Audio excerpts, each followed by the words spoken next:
So it's my second day hitchhiking. I'm feeling pretty good. I get my first lift pretty quick. Then about 10 minutes in, we see this skinny guy with a ridiculously huge backpack on, waiting on the side of the road. The driver's a nice guy, so he picks him up. And this, ladies and gentlemen, is where I met Freddy. Turns out he's heading the same way. So we get just across the border back into Argentina, and no one picks us up. This is our first taste of the merciless wind out here. And recording audio is basically impossible.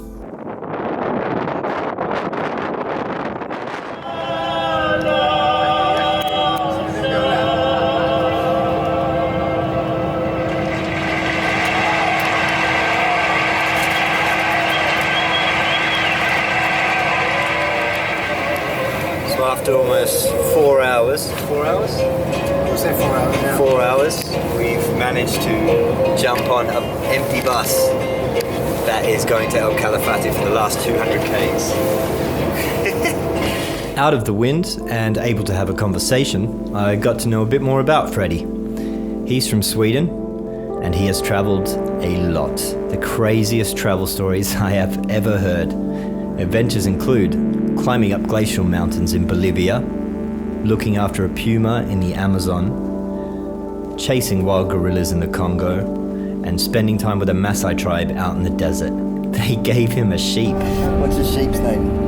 It doesn't have a name. Doesn't have a name.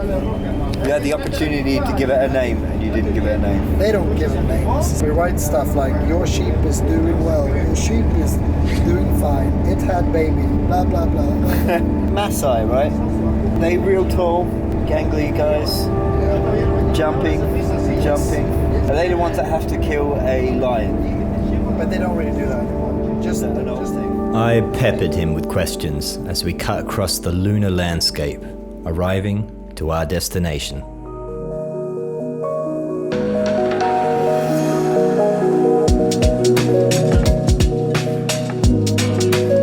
Calafate, wind has stopped, which means it's a lot warmer. Freddy had actually been here before and said I should check out the famous glacier. He stayed back at the campsite while I went to give it an eyeball. Trying to hitchhike to Parque Nacional Los Glaciares. See how it goes.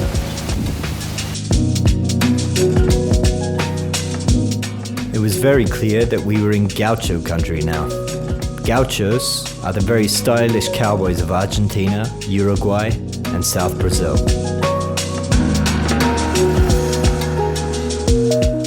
I got a lift into the park in no time, and we began to see that giant out there in the distance.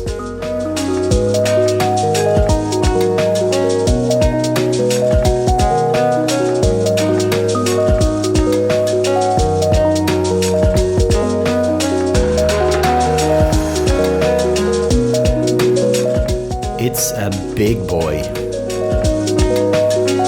This monster covers roughly 134 square kilometers, with an average width of 1.5 kilometers.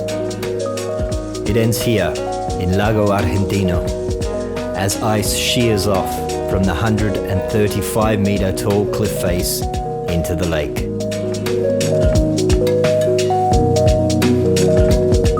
I was mesmerized by the place. It was time to trek, and trek seriously. I had no idea where to start, but now Freddy had a plan, and it was preparation time. So, Friedrich here has mentioned something called the Hummel Circuit, which is in El Chaltén. What do you know? What do you actually know about it, though? It's like a 4-day hike, maybe? It does say 4 days, correct, on the first test. You get to see like a huge chunk of the southern ice fields. It says here, guided tour is probably at least $900. But we don't need a guide. We don't need a guide where we're going. It's 40 miles. Okay. What I'm most worried about is it's saying the weather can turn because it's right on an ice field. Yeah. How bad do you reckon it can get? Snow, hail, pissing down with rain. Brutal winds. NASCAR winds. Am I going to need more equipment for this? I feel like More beer. you're not taking this very seriously, are you? My health. So we've been talking about equipment because it's now a bit of an issue and I'm really worried. And then there's some pretty gnarly crossings. So there's 2 zip lines. Yeah. Tell me what happens. So just attach, you just put yourself across and that's it. Hopefully you don't die. I'd done 1 day of trekking, which was not even trekking. I didn't even have my pack on. No, like a harness, like a Proper proper, harness. like a climbing harness. Around like And I think it's that scene in Ace Ventura when the raccoon is at the very start. That's the one. To rent 1 harness per person, 2 carabiners per person, 1 safety line or sling, rope of 20 meters to recover the pulley. 20 meters? Why is there a pulley? And then we need all food Yes. for 4 days. I'm gonna maybe throw away a lot of my stuff because I have 7 t-shirts. How many t-shirts do you have, Freddie? 2. 2. 2 t-shirts, 2 pair of socks, no undies. No, I haven't. But how many though? How many pairs? I don't know, 3 maybe. 3! I will need to acquire boots because if it rains and I just have the sneakers, which have holes in them anyway. They're like perforated. Yeah. Yeah. Yeah, fuck. So I'm getting boots anyway. But that's it. So, I feel like this is going to be the one for me, by the way. This is going to be the one for the Yeah. number. Yeah, Maybe the last one as well. maybe the last Ever. one in my life because I'll be...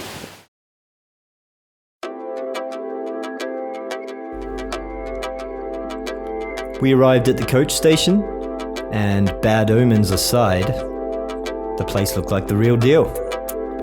The hiking capital of Argentina only has a population of 350 people that stay year-round.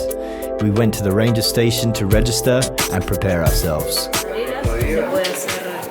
Signing his life away.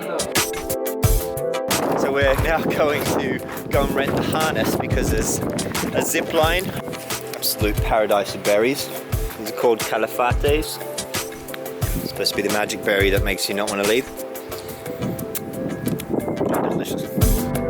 We decided to set out that afternoon to take advantage of the good weather, and I think I already mentioned the outrageous size of the backpack.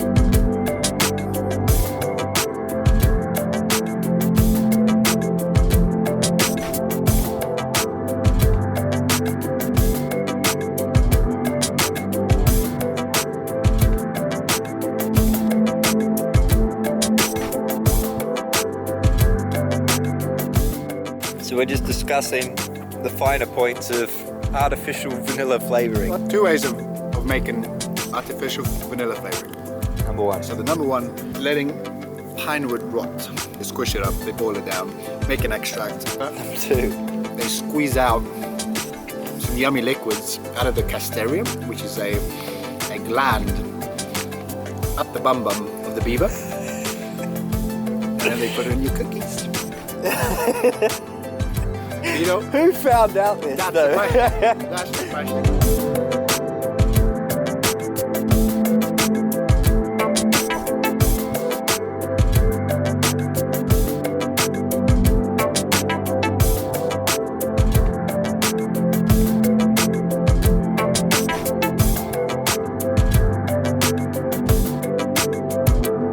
Day 1 is complete, ladies and gentlemen. We are now in the campsite in Megotoro. A amazing day, would you say? Yes. What an introduction. The only thing that is not amazing is the state of Frederick's feet. That's black. That's coming off. And that one's yellow, which is super surreal. That just comes straight off the entire time. I don't pull it off. There's a nail coming off as well. Yeah. Day 1. Day 1, ladies and gentlemen. Day 2. So the campsite that you couldn't see last night, it's pretty good. There's all these wind barriers built up in here, base of a little mountain next to the glacier, and it's definitely next to a glacier because I fucking felt it last night. My sleeping bag is not good. We were approaching the first zip line when we were joined by 2 Brazilian hikers. Lucky for us, they'd done this before. So now I've come to the pivotal point of the integral zip line.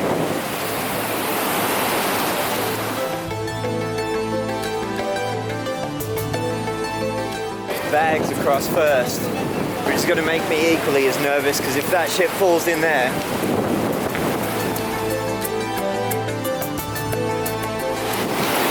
it's Freddie's turn.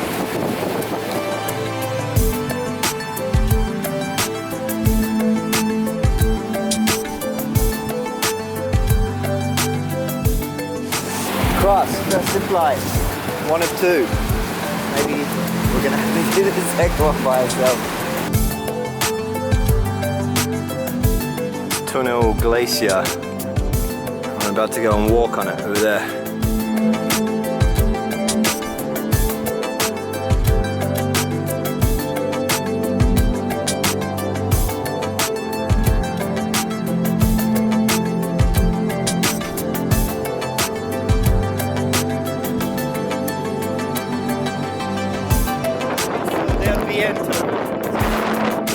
Very windy.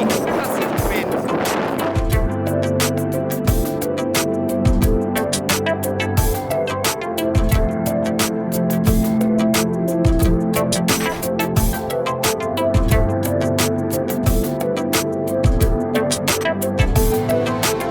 We hit the top and we were all just in awe at that sight. It seemed infinite.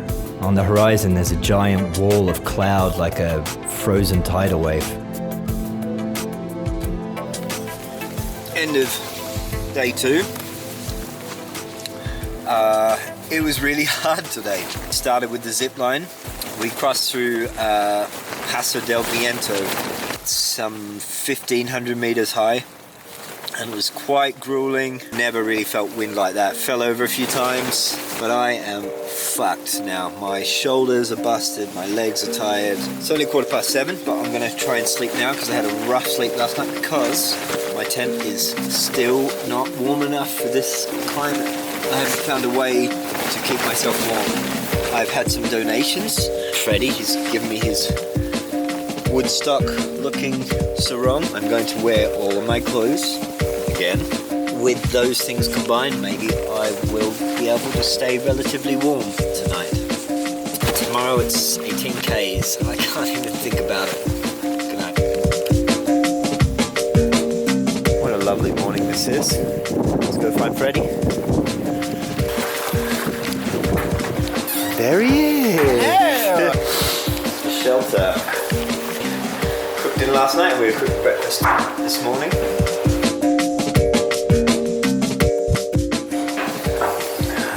Go that way.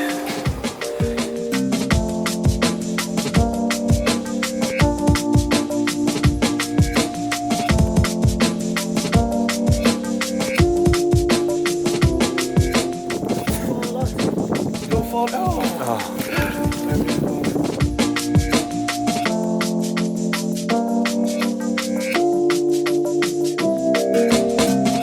It's like that feeling when do you know that feeling where you think you're at your campsite, but it's still 3 kilometers away?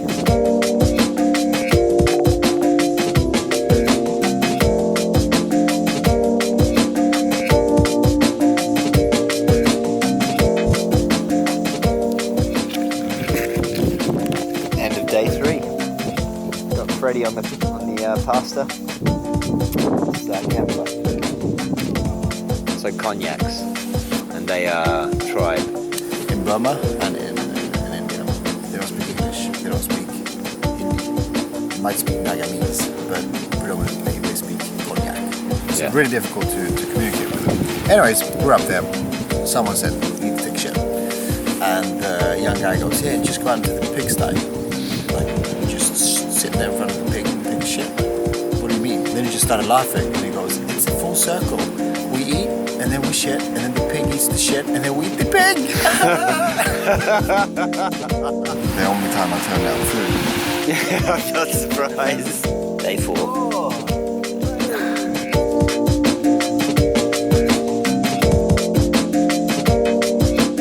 That is beautiful. It's the last day. Finally getting a bit of rain. I say that like I want it, but I don't want it. Have to eat the last bit of food, which means it's a bit of soup for breakfast. I made you your favourite sandwich as well, Leo. we're obviously just scraping together whatever sustenance is left. Doing the longest day kilometer-wise, 26 kilometers, so quite a long. Something like that. It was long, but we eventually landed at the last obstacle. Line 2.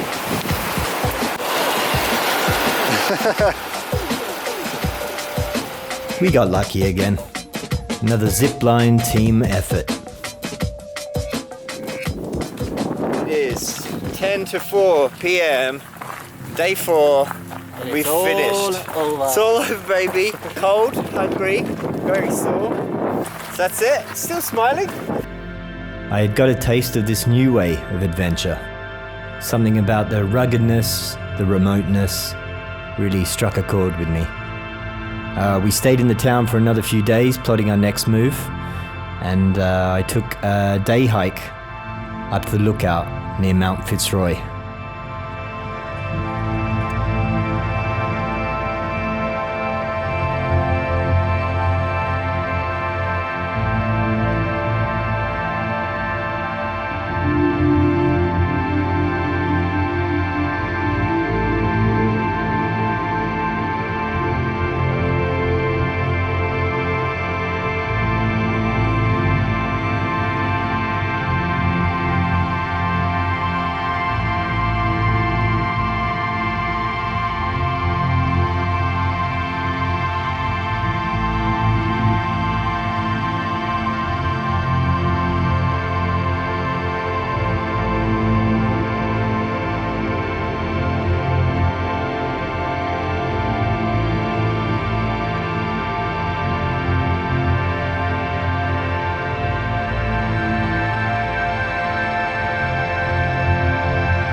Last day in El Chalten, up north. Me and Freddie are gonna maybe take a shuttle or hitchhike up to Lago del Desierto, which will mark the start of the Carretera Austral. Extravagant beauty.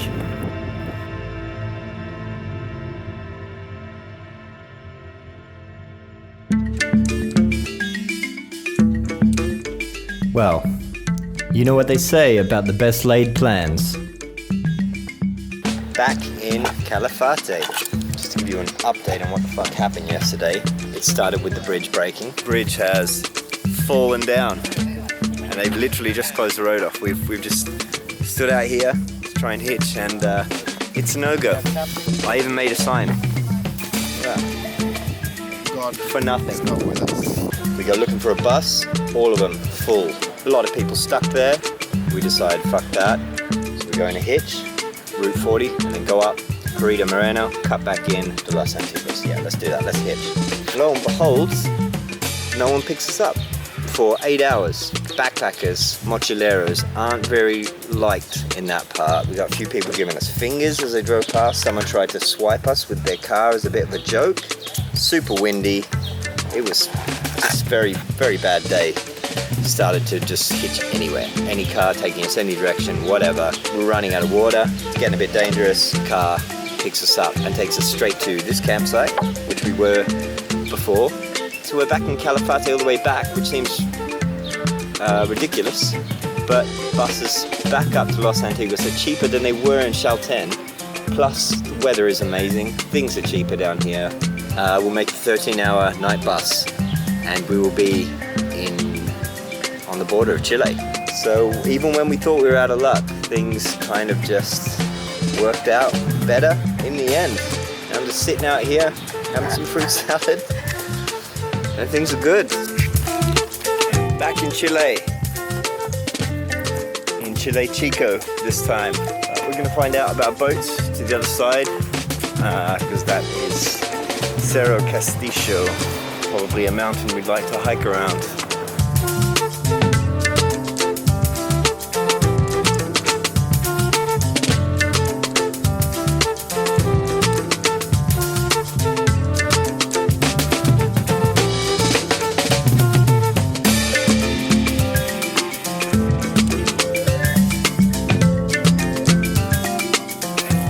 Nice little campsite for our first night here in Puerto Ibañez. Antofagasta. It's so still. There's no wind. Today was amazing weather. And tomorrow we are going to make our way to Cerro Castillo. And then we met some guys today who could possibly rent us some kayaks because there is a river that runs from the town of, what is it, Valle de... There's a river that runs all the way back down to here, which is maybe some 15 kilometers. How long would you say that? No, man. Huh? 40, maybe. It's a long way. Is it? There are waterfalls, and he also... But we're both experienced kayakers. We've kayaked once each. What? Yeah, I kayaked once. We took a bus the next morning to the tiny mountain town of Villa Cerro Castillo. From here, we would start the 4-day circuit around the mountain, which would finish back in the town. We would then pick up the kayaks and continue on for another 2 days to finish back in Puerto Ibañez. At least that was the plan.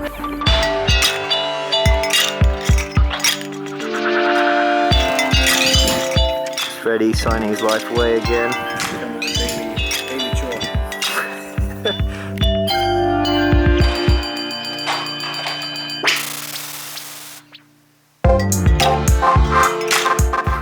Outfit is slightly altered from the last hike. I'm in shorts, and this man here is sporting none other than flippy floppies.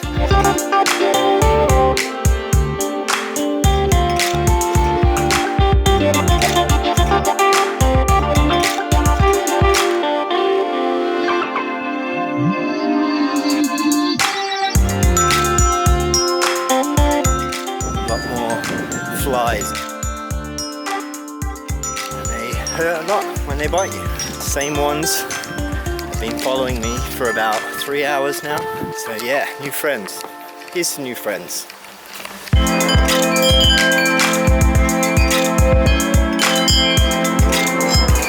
Freddie fucked up his feet more. Not only does he have blisters now, but because of the strength of the sun, he has now also burnt the shit out of them. That's Freddie cleaning off bird shit that landed on his tent last night and then consequently onto his head, which woke him up this morning. And as you can see, the fly is already out as well.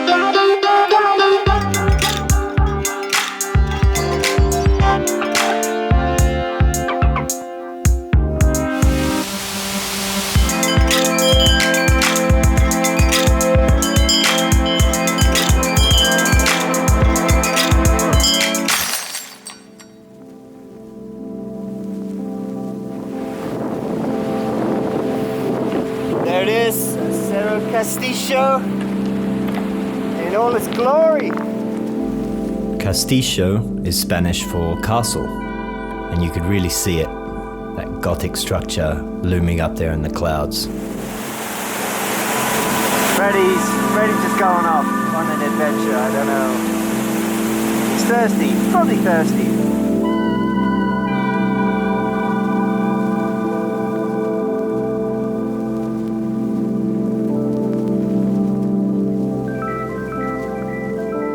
This has been my house for the last 2 weeks. I like it.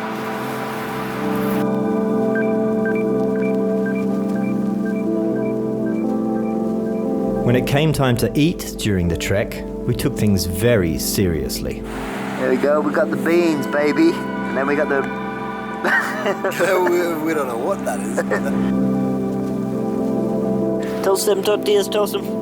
Get them toasted up. We're using only traditional techniques.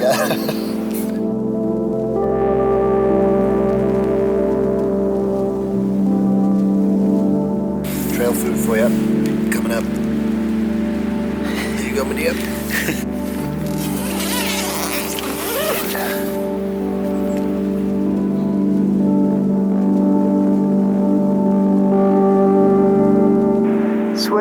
Swimming lessons. The final 2 days of the trek would take us up over the mountains and down the other side.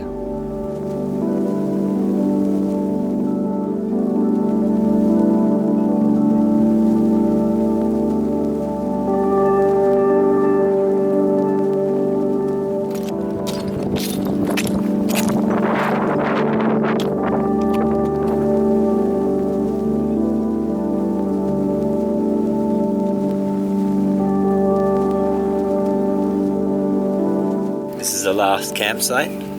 There's crazy caterpillars falling out of these trees, landing on the tent. Just climbed over the highest point today.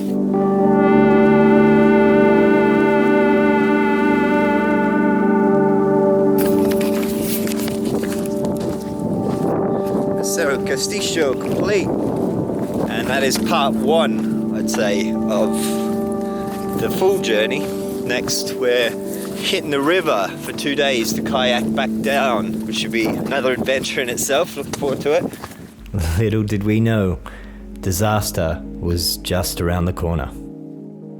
The plan was going well. We had returned to the foot of the mountains and picked up the kayaks in the town. We would now make the 2-day journey back down to Puerto Ibañez. We did, however, have limited info on the river, but we knew that there was a large lake with a waterfall halfway down. We would need to find a trail to carry the kayaks around to re-enter the river and continue. We got bored of land, so now we're going to do sea for a little while. We've already hit a little rapid, and we're... Not so little. But we'll see how it goes. View's amazing. So we found this abandoned farm. Perfect place for lunch. What the fuck is that? It's like What the fuck is that? go for a further inspection of this place. It's a little bit more creepy. Lucky we forgot the water, because Freddie had to go back, only to find the kayaks that we'd parked on the beach had been flipped over, blowing all the shit out. Playing Twister, essentially, across the beach. The wind started to really pick up. We continued on down the river until we reached the lake, and that's when things really got worse.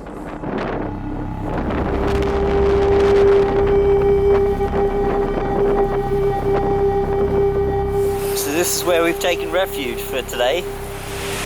Freak wind suddenly turns it up to 11 and proceeds to flip Freddie and push me to the other side of the lake.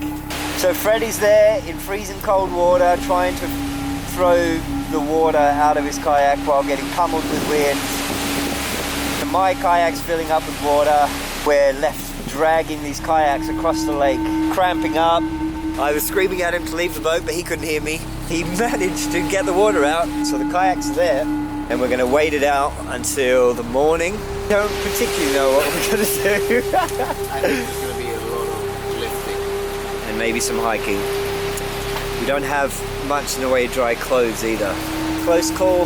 What's close call?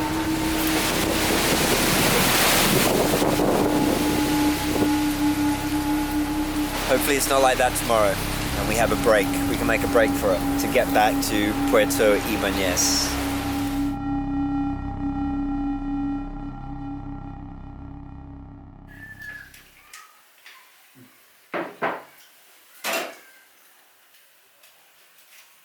So, we had to abandon the kayaks and then had to trek over to the left side. There's no trails, it's mountainous. Bushwhack our way through a lot of thorny vegetation. We got out, made it to the road and made it back here.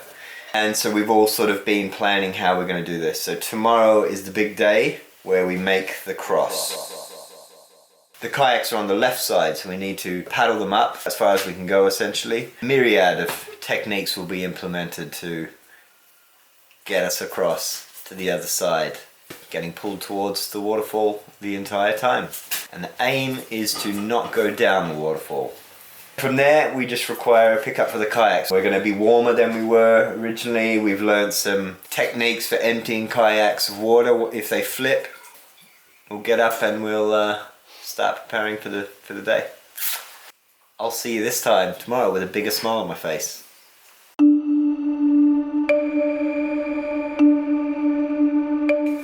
Today's the big day. Packing light to make the first part of the journey will be the trek back through the mountain. In the dark is actually pretty hard.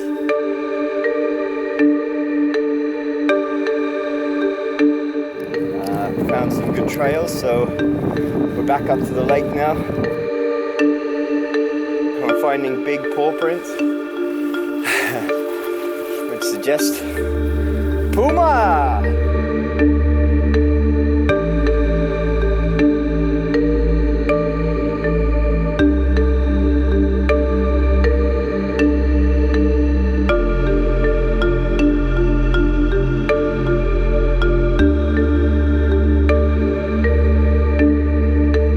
So a decent amount of headway. Yeah. Cross as far in and then we should be able to just follow this all the way down. The water is absolutely freezing.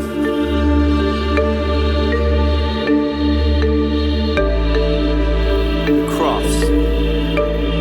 Done. Finished. As you notice, we're on the right side now. Carry these kayaks up this bad boy. Pulling these fuckers across the sand dunes.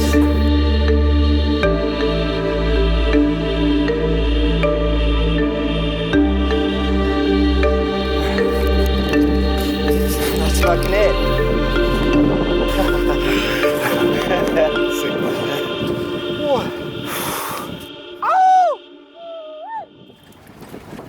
Exhausted, we slumped into the back of the van that would take us and the kayaks back into town. Definitely got the extreme experience that we were looking for.